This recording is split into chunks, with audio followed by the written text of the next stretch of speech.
नमस्कार, एक बार फिर से हार्दिक स्वागत आपके अपने YouTube चैनल सनी एजुकेशन पर। हमने जो विज्ञान के महत्वपूर्ण प्रश्नों की टेस्ट सीरीज शुरू की थी उसके अब तक 11 वीडियो आ चुके हैं। आज का वीडियो 12 नंबर है। जिन साथियों ने वो वीडियो नहीं देखे तो एक बार ज़रूर देखें। और आज का वीडियो शुरू करने से पहले जल्दी वीडियो को लाइक कर दो। यदि आप हमारे चैनल पर नए हो तो चैनल को सब्सक्राइब जरूर करें। तो शुरू करते हैं आज का पहला प्रश्न। और 551 नंबर हमारे पास प्रश्न है, सेब में कौन सा अम्ल पाया जाता है। बहुत अच्छा प्रश्न है। सेब में कौन सा अम्ल पाया जाता है। तो हमारे पास ऑप्शन है लैक्टिक अम्ल, सिट्रिक अम्ल, मैलिक अम्ल, टार्ट्रिक अम्ल। तो सेब में कौन सा अम्ल पाया जाता है, मैलिक अम्ल पाया जाता है। जैसे याद करने का तरीका, जैसे सेब होता है, सेब को काट देते हैं, काटने के बाद सेब क्या हो जाता है, मेला हो जाता है। तो सेब को याद रखोगे मेले से मैलिक अम्ल। वैसे एक ट्रिक बनाई है मैंने, यहाँ पे ट्रिक है अम्लों को याद करने की। दूध दही तुम पियो लेट कर, दूध दही तुम पियो लेट कर। लेट कर यहाँ से ध्यान रखना कि दूध और दही में कौन सा अम्ल पाया जाता है, लैक्टिक अम्ल पाया जाता है। तो दूध दही में कौन सा अम्ल पाया जाता है, लैक्टिक अम्ल पाया जाता है। उसके बाद में सिर पर एसिड डाल गया। तो सिर पर एसिड डाल गया, तो जो सिरका होता है उसके अंदर एसिटिक अम्ल होता है। उसके बाद में खट्टे फल अब हटो साइड पर, खट्टे फल अब हटो साइड पर। तो आपको पता है जो नींबू या संतरे होते हैं, खट्टे फल होते हैं, उनके अंदर कौन सा होता है, साइड से आप ध्यान रखोगे सिट्रिक एसिड। साइड से आप याद करोगे सिट्रिक एसिड। उसके बाद में सेब का मालिक, तो सेब के अंदर कौन सा अम्ल होता है, मैलिक अम्ल। उसके बाद में पलक से टकराकर आंसू आ गई, पलक से टकराकर आंसू आ गई। तो यहाँ से पलक से पालक, टक से टकराकर से टमाटर, आंसू से ऑक्जेलिक एसिड।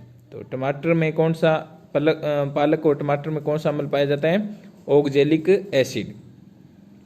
उसके बाद में हमारे पास है इमली संग अंगूर टरटराता रह गया, इमली संग अंगूर टरटराता रह गया। तो इमली और अंगूर या अध पके आम में कौन सा अम्ल पाया जाता है, टार्ट्रिक एसिड पाया जाता है। कौन सा अम्ल पाया जाता है, टार्ट्रिक अम्ल पाया जाता है। तो ये थे आपको अम्ल याद करने की ट्रिक। उसके बाद में हमारे पास 552 नंबर प्रश्न है, रवि की फसल का उदाहरण है। तो इनमें से रवि की फसल देखनी है, आलू, जौ, सरसों, चना या उपयुक्त सभी।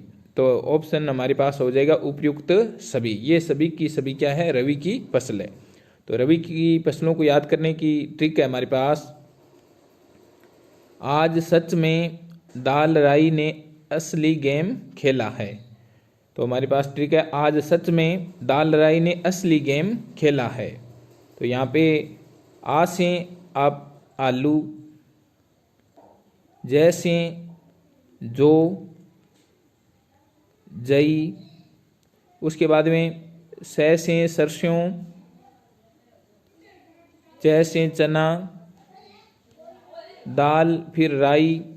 उसके बाद असली से अलसी। और उसके बाद में गे से गेहूं आदि फसलें हो जाएगी। तो ये थी हमारे रवि की फसल को याद करने की ट्रिक। उसके बाद में 554 नंबर हमारे पास प्रश्न है, अत्यधिक शराब का सेवन करने से शरीर का कौन सा अंग विशेष रूप से प्रभावित होता है। अत्यधिक शराब का सेवन करने से शरीर का कौन सा अंग विशेष रूप से प्रभावित होता है। तो विशेष रूप से कौन सा अंग प्रभावित होता है शराब से, यकृत होता है। उसके बाद में हमारे पास 555 नंबर प्रश्न है, शरीर में रक्त बैंक का काम कौन सा अंग करता है। तो रक्त बैंक, रुधिर बैंक किसको कहा जाता है, तिल्ली को या स्प्लीन को कहा जाता है। उसके बाद में हमारे पास हरे पौधों में प्रकाश संश्लेषण की इकाई क्या कहलाती है? तो हरे पौधों में प्रकाश संश्लेषण का जो काम होता है वो हरित लवक में होता है। और हरित लवक की हम संरचना देखते हैं तो उसमें एक छोटे छोटे कण होते हैं जिनको क्वांटमासोम कहा जाता है। तो इनके अंदर प्रकाश संश्लेषण की क्रिया संपन्न होती है। उसके बाद में हमारे पास 557 नंबर प्रश्न है, शरीर में रक्त की सफेद कोशिकाओं का मुख्य कार्य क्या है? तो जो रक्त में WBC होती है उनका काम क्या है? तो शरीर के अंदर जितनी भी बीमारियां होती है उनसे सुरक्षा का काम ये करती है। उसके बाद में हमारे पास मछली के हृदय में कितने प्रकोष्ठ होते हैं? तो मछली का जो हृदय होता है वो 2 प्रकोष्ठीय होता है। उसके बाद में हमारे पास 559 नंबर प्रश्न है, मानव शरीर में रक्त से अवांछनीय पदार्थों को पृथक करने का कार्य कौन सा अंग करता है? तो रुधिर होता है, उसके अंदर बहुत से अवांछित पदार्थ होते हैं, यूरिया, CO2, उनको पृथक करने का काम कौन करता है? हमारे शरीर में किडनी करती है।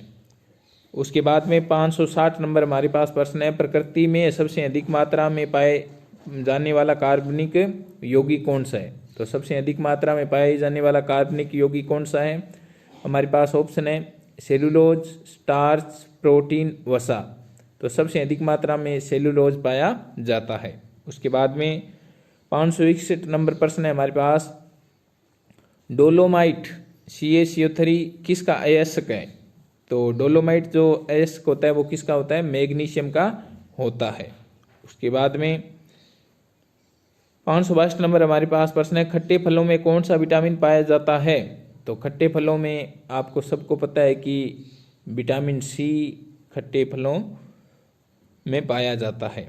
उसके बाद में हमारे पास 563 नंबर प्रश्न है, दूध का खट्टा होना किसके द्वारा होता है? तो दूध का जो खट्टापन है जीवाणु द्वारा होता है। और कौन सा जीवाणु होता है? वो लैक्टोबैसिलस। जो लैक्टोबैसिलस है उसके द्वारा दूध क्या हो जाता है? दही में बदल जाता है। उसके बाद में हमारे पास 564 नंबर प्रश्न है, श्वेत प्रकाश के वर्णक्रम में प्रिज्म द्वारा सर्वाधिक विचलित होने वाला कौन सा रंग है? जो श्वेत प्रकाश गुजरता है किसी भी प्रिज्म में से तो वह मूल रंगों में विभाजित हो जाता है। मूल रंग कितने होते हैं? 7 रंग होते हैं। 7 रंग कौन कौन से होते हैं? हमने पहले वीडियो के अंदर किया था, वेजानी है, पिनाला। तो यहाँ पे देखें, बे से बैंगनी, जा से जामुनी, नी से नीला, है से हरा, पी से पीला, ना से नारंगी और ला से लाल। तो सबसे अधिक जो प्रकीर्णन होता है वो बैंगनी रंग का और सबसे कम होता है वो लाल रंग का। इसलिए जो दुर्घटना ग्रस्त मोड़ होते हैं वहाँ पर लाल रंग के बॉर्डर लगाए जाते हैं। तो ध्यान रखना, सबसे कम विचलन लाल का और सबसे अधिक विचलन किसका होता है? बैंगनी रंग का होता है। उसके बाद में हमारे पास 565 नंबर प्रश्न है, फ्रीज में प्रशीतक क्या होता है? तो फ्रीज में जो प्रशीतक के रूप में काम लिया जाता है उसको फ्रियोन कहा जाता है। फ्रियोन क्लोरोफ्लोरोकार्बन से मिलकर बना होता है। उसके बाद में 566 नंबर हमारे पास प्रश्न है, किस अंग के कार्य न करने पर डायलिसिस, जिसको बोलते हैं अपहोहन कहा जाता है, जिसको डायलिसिस किया जाता है। तो किस अंग के खराब होने पर किया जाता है? किडनी के खराब होने पर डायलिसिस की क्रिया की जाती है। उसके बाद में 567 नंबर प्रश्न है हमारे पास, मनुष्य के मस्तिष्क का सबसे बड़ा भाग कौन सा होता है? तो मनुष्य के जो मस्तिष्क का सबसे बड़ा भाग होता है वो पर मस्तिष्क होता है। ये अगर मस्तिष्क का भाग है और ये सबसे बड़ा होता है। उसके बाद में अनु मस्तिष्क होता है। उसके बाद में हमारे पास 568 नंबर प्रश्न है, राइफल चलाने पर लगने वाला झटका किसके संरक्षण का उदाहरण है? तो राइफल चलाने के बाद जो झटका लगता है वो रेखीय संवेग संरक्षण का उदाहरण है। उसके बाद में हमारे पास प्रयोगशाला में सर्वप्रथम जीन का संश्लेषण करने वाला वैज्ञानिक कौन है? तो प्रयोगशाला में सबसे पहले जीन का संश्लेषण किसने किया था? हरगोविंद खुराना ने किया था।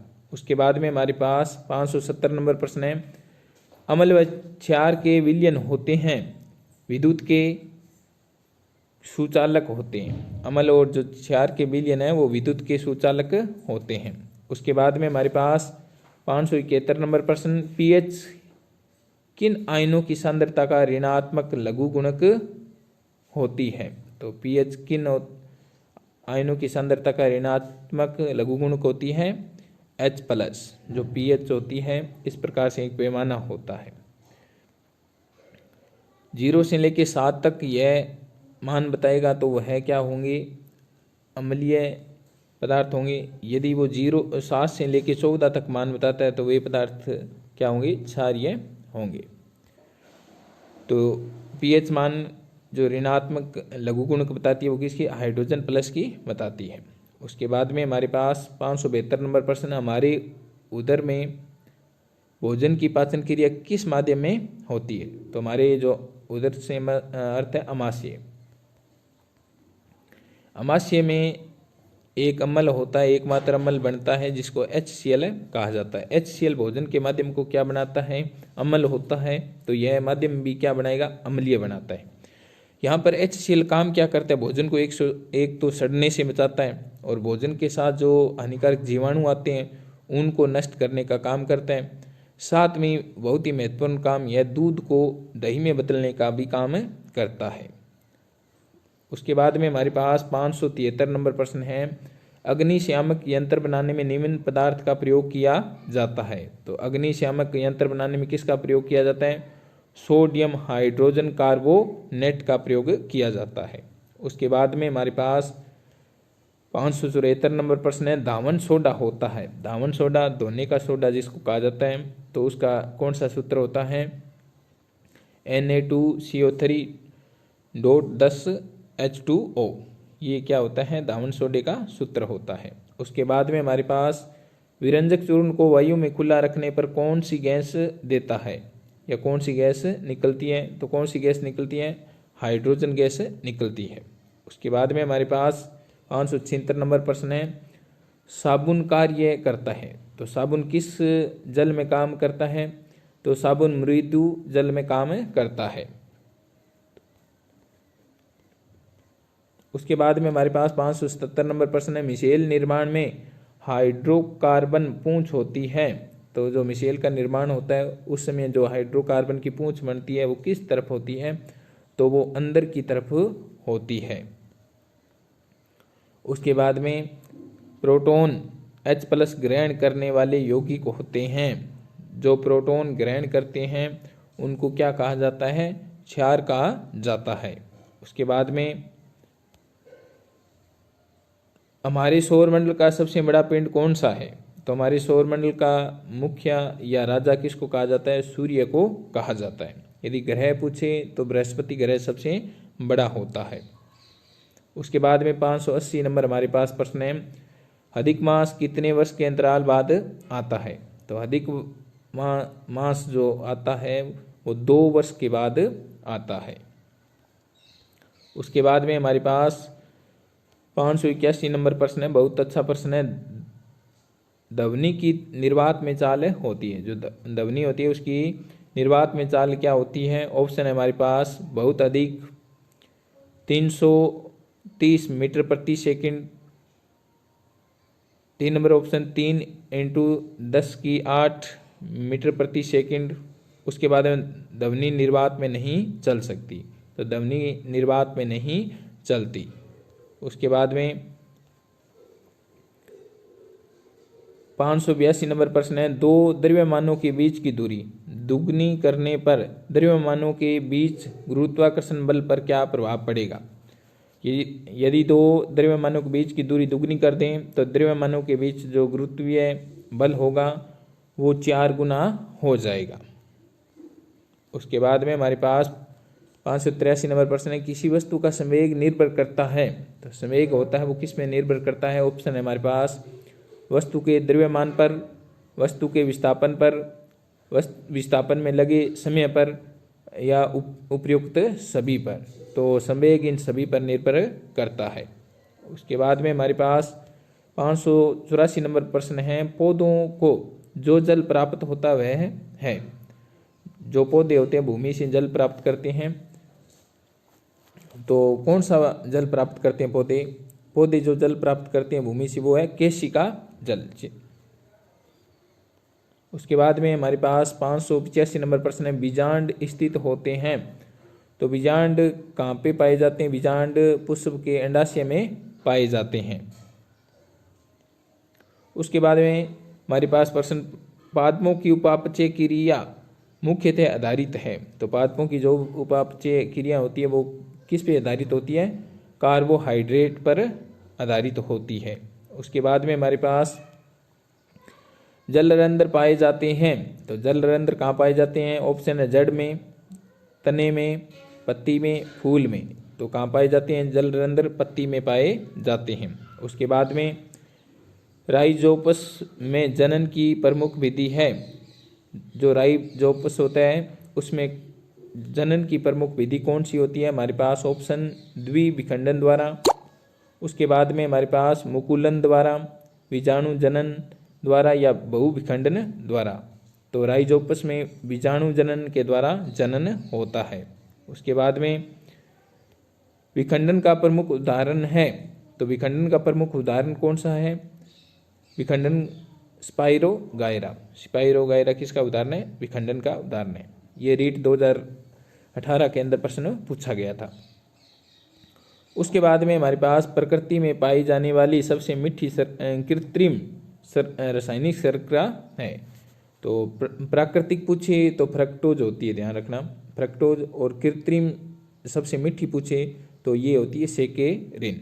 सेकेरिन सबसे मीठी कृत्रिम शर्करा होती है और प्राकृतिक कौन सी होती है? फ्रक्टोज होती है। उसके बाद में 591 नंबर हमारे पास प्रश्न है, बिंदु स्राव देखा जा सकता है जब, ऑप्शन है श्वसन अधिक होता है, अधिक अवशोषण व वाष्पोत्सर्जन, प्रकाश संश्लेषण अधिक होता है या विसरण अधिक होता है। तो बिंदु स्राव कब होता है? जब अधिक अवशोषण व वाष्पोत्सर्जन अधिक होता है। उसके बाद में 592 नंबर हमारे पास प्रश्न है, बड़ी आंत का भाग है कोलम, सिक्कम, रेक्टम या सभी। तो यह सभी बड़ी आंत के भाग है। उसके बाद में हमारे पास 593 नंबर प्रश्न है, सोडियम क्लोराइड में उपस्थित बंध का नाम है। तो सोडियम क्लोराइड के अंदर जो बंध होता है Na+ और Cl-। तो ये प्लस माइनस आयन है, टूट कर क्या बनाया? आयन बनाया है। NaCl ने टूट कर क्या बनाया? आयन। तो ये कौन सा बंध हो जाएगा? आयनिक बंध। उसके बाद में 594 नंबर हमारे पास प्रश्न है, निम्न में से कौन सी ग्रीन हाउस गैस नहीं है? तो ग्रीन हाउस जो प्रभाव होता है उसमें कौन कौन सी गैस नहीं होती है? कार्बन डाइऑक्साइड ये होती है, सल्फर डाइऑक्साइड ये भी होती है, मीथेन ये भी होती है, और नाइट्रोजन जो गैस होती है वो ग्रीन हाउस के अंदर नहीं आती है। उसके बाद में हमारे पास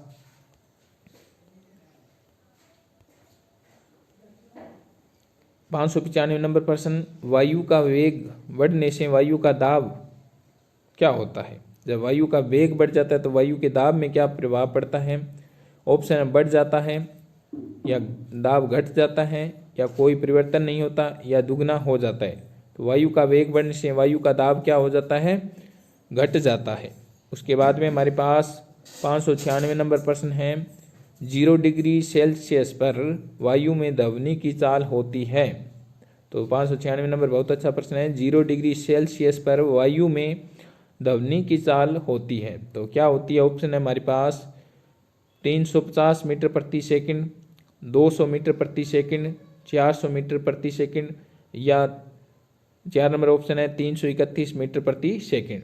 तो 0 डिग्री सेल्सियस पर वायु में ध्वनि की चाल क्या होती है? 331 मीटर प्रति सेकंड होती है। उसके बाद में रक्त प्लाज्मा में जल की लगभग मात्रा होती है। तो रक्त होता है उसको 2 भागों में बांटा जाता है इस प्रकार से, जो तरल भाग होता है उसको बोलते हैं प्लाज्मा, जो रुधिर का 55% भाग बनाती है। उसके बाद में जो ठोस भाग होता है उनको बोलते हैं कणिका। कणिका क्या करती है? रुधिर का 45% भाग बनाती है। ये 3 प्रकार की कणिकाएं होती है, RBC, WBC और प्लेटलेट्स। और प्लाज्मा जो होती है वो रुधिर का तरल भाग होता है, हल्के पीले रंग का होता है और यह रुधिर का 55% भाग बनाता है।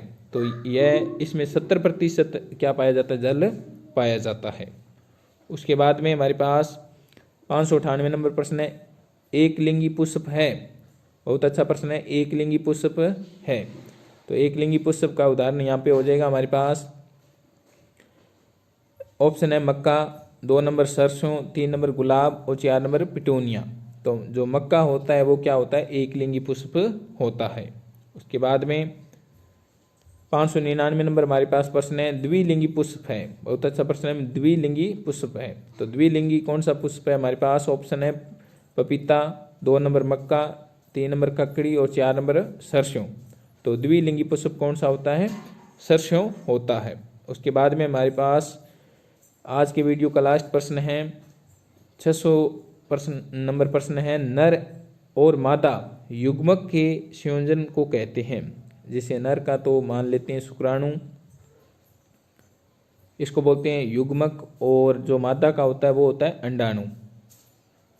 अंडाणु ये दोनों युग्मक जो होता है वो अगुणित होता है। ध्यान रखना, युग्मक क्या होता है, अगुणित। जब दोनों मिलते हैं तो बनता है युग्मनज।